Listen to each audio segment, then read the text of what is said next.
अगर आप सब चाहते हैं जीतराज प्रेमी के वीडियो आप सब तक पहले पहुंचे तो लाल बटन को दबाकर चैनल को सब्सक्राइब जरूर कर ले और साथ में बेल आइकन को दबाना ना भूलें।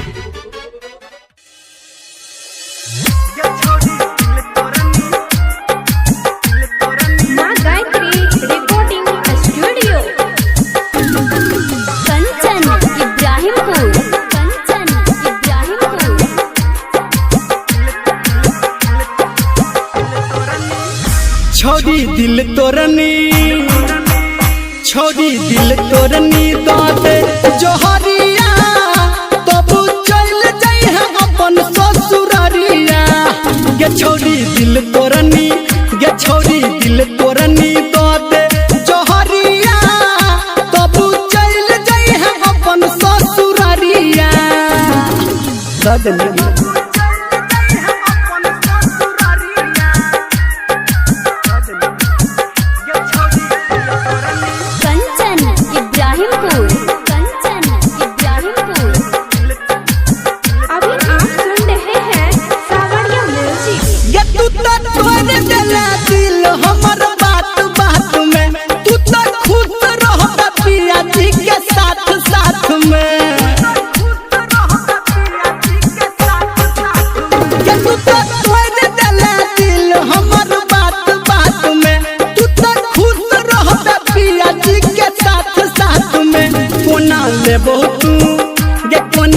बहुतू बता दे खबरिया तब चल जाई है अपन ससुरारिया।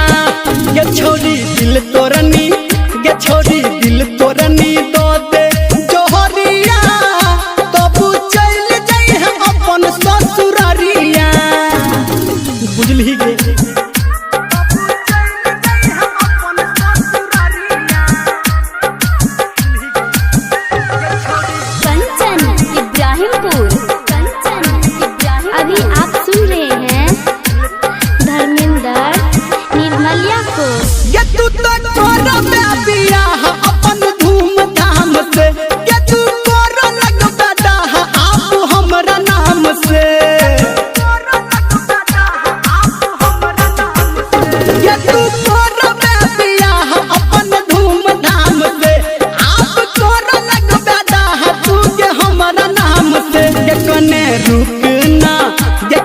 रुकना कहो निरमलिया तब चल जाई है अपन ससुरारिया।